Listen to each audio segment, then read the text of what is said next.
안녕하세요. 손성수 목사입니다. 지난 한 주도 잘 지내셨나요? 오늘도 다윗의 이야기를 통해 하나님께서 일터교회에 허락하시는 귀한 비전 나누는 시간 되시기 바랍니다. 오늘은 벌써 8번째 이야기인데요. 일터에서 미움과 다툼의 문제를 어떻게 해결해야 할까요? 동생이 기업에 오래 다녔는데 동생이 이야기를 들어보니까 회사에 라인이 있고 또 그 라인을 타지 않으면 외톨이가 되고 또 라인과 라인끼리 엄청난 어, 견제와 미움과 전쟁이 있다는 이야기를 들었습니다. 일터뿐만 아니라 우리의 가정과 또 사회, 친구, 친척과의 관계도 그렇겠죠. 이런 미움과 다툼의 문제를 어떻게 해결해야 할까요? 하나님의 사람 다윗도 이와 같은 미움과 다툼의 문제를 맞닥뜨릴 수밖에 없었는데요. 그일라 사람들이 나를 그의 손에 넘기겠나이까? 주의 종이 들은 대로 사울이 내려오겠나이까? 이스라엘의 하나님 여호와여, 원하건대 주의 종에게 일러 주옵소서 하니 여호와께서 이르시되 그가 내려오리라 하신지라. 다윗이 이르되 그일라 사람들이 나와 내 사람들을 다윗의 손에 넘기겠나이까? 하니 여호와께서 이르시되 그들이 너를 넘기리라 하신지라.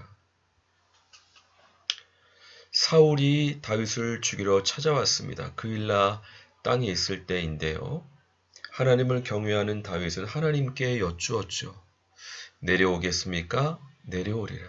그일라 사람들이 나를 그에게 넘기겠습니까? 넘기리라.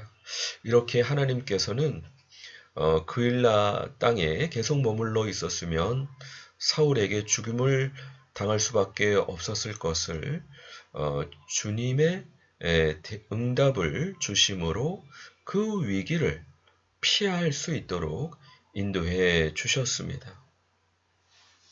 뿐만 아니라 사울이 산 이쪽으로 가매 다윗과 그의 사람들은 산 저쪽으로 가며 다윗이 사울을 두려워하여 급히 피하려 하였으니 이는 사울과 그의 사람들이 다윗과 그의 사람들을 에워싸고 잡으려 함이더라. 전령이 사울에게 와서 이르되 급히 오소서 블레셋 사람들이 땅을 침노하나이다. 다윗이 막다른 곳에 이르렀습니다. 다윗이 사울에게 잡혀서 죽임을 당하는 것은 시간 문제였던 것 같습니다. 그러나 하나님께서 역사해 주셔서 블레셋 사람들이 이스라엘을 침공함으로 사울이 다윗을 더 이상 쫓지 못하고 돌아갈 수밖에 없는 상황으로 인도하시는 하나님의 보호하심을 다윗은 경험할 수 있었습니다. 우리가 고린도전서 10장 13절 말씀을 보시게 되면 사람이 감당치 못할 시험당함을 허락하지 않으신다. 또 시험당할 때에 피할 길을 내사 너희로 능히 감당하게 하시는 미쁘신 하나님이다. 라고 말씀하고 있습니다. 비록 우리가 일터에서 미움을 당하고 또 다툼이 있지만 그럼에도 불구하고 하나님께서 우리를 지키시고 보호하시고 피할 길을 내십니다. 그러면 왜 하나님께서 전지전능하신데 일터에서 미움받도록 또 다투도록 허용하실까요? 다윗은 심지어 자신의 목숨을 구하기 위해서 도망 다녔는데요. 아마도 주님께서 그 모든 악을 선용하도록 인도해 주셔서 그런 것이 아닌가 생각되는데요. 우리가 마태복음 10장 16절로 20절 말씀 보시게 되면 보라 내가 너희를 보냄이 양을 이리 가운데로 보낸 것 같도다. 그러므로 너희는 뱀같이 지혜롭고 비둘기같이 순결하라. 사람들을 삼가라.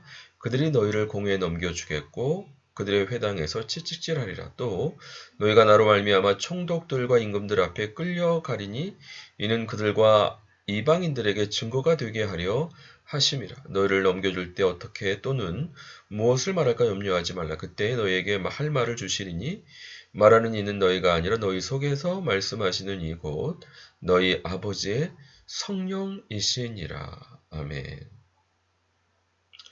주님께서 우리를 보내시는 것이 양을 이리 가운데 보낸 것 같다. 그러므로 뱀같이 지혜롭게 빌같이 순결하라. 뿐만 아니라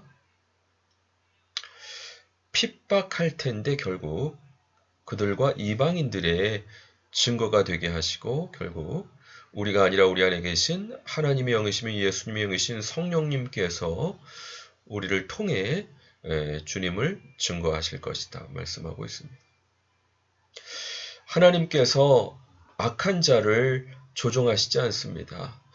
그 악한 자를 통해 특별히 우리의 성품을 비둘같이 순결하게 하시고 뱀같이 지혜롭게 하실 뿐만 아니라 그 어려움을 통해 주님을 증거하게 하십니다. 우리가 다음 시간에도 살펴보겠지만 결국 자기가 죽을 수 있는 사울 왕을 오히려 용서함으로 하나님께서 주신 기름 부으신 왕을 존중하는 모습을 통해서 하나님께서 인정하시는 진정한 왕이 될 수 있었고 또 사울을 회개케 할 수 있었습니다. 일터교회 비전이 용서가 무기라고 말씀하셨는데 이와 같은 하나님의 사람의 성품을 갖도록 주님께서 악한 자를 또 선용하셔서 이렇게 역사해 주시는 것 같습니다. 결코 일터에서 이와 같은 일이 쉽지 않고 인간적인 생각과 또 능력으로 가능하지 않고요. 오직 주님의 인도하심을 받을 때 또 주님과 동행할 때 이와 같은 역사를 주님께서 우리를 통해 이루실 줄 믿습니다.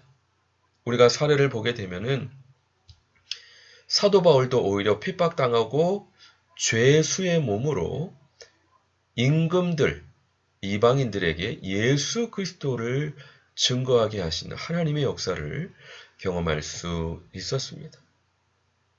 살아도 주를 위하여, 죽어도 주를 위하여, 또 형통할 때나 어려울 때나 우리를 통해 온전히 예수 그리스도께서 존귀하게 되시고 생명의 주님을 증거하게 인도하시는 주님의 은혜를 찬양해야 할 것입니다. 왜냐하면 그들도 예수님을 믿고 구원받아야 할 대상이기 때문입니다. 일터에서 어떤 미움과 다툼이 있나요? 그 상황에서 하나님께서 무엇을 원하실까요? 결국 합력해서 어떤 선을 이루실까요? 결국 용서하게 하시고 주님을 증거하게 하시고 주님의 사랑을 나타내게 하시기 위해서 이와 같은 역사. 왜냐하면 하나님은 선하시지만 이 세상이 악한 거로 예수님께서 말씀하셨듯이 양을 이리 가운데 보낸 것 같다. 그러므로 우리는 뱀같이 지혜롭고 빌같이 순결해서 용서하시는 주님의 사랑을 나타내고 결국 구원의 주님을 증거하는 하나님의 귀한 백성들 다 되시기 주님의 이름으로 간절히 축원합니다. 같이 기도하겠습니다. 하나님 아버지, 오늘 본문 말씀을 통해서 일터에서 미움과 다툼이 있지만 하나님께서 오히려 그 악을 선용하셔서 주님의 용서의 사랑을 나타내시며 생명의 복음을 증거하게 인도하신다는 진리를 배우게 인도해 주시니 감사합니다. 어떻게 우리의 힘으로 또 우리의 성품으로 이와 같은 것들을 감당할 수 있겠습니까?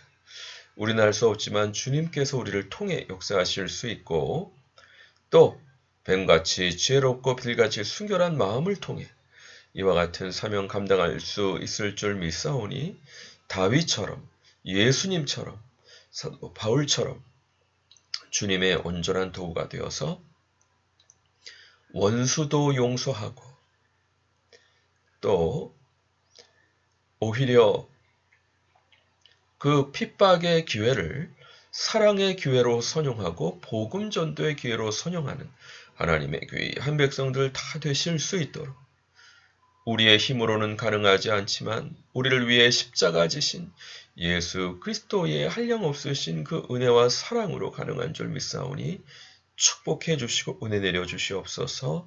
함께 해주신 주님의 은혜를 감사드리옵고 예수 그리스도 이름으로 감사하며 기도합니다. 아멘. 감사합니다. 수고하셨습니다. 또 다음 주 반갑게 뵙겠습니다.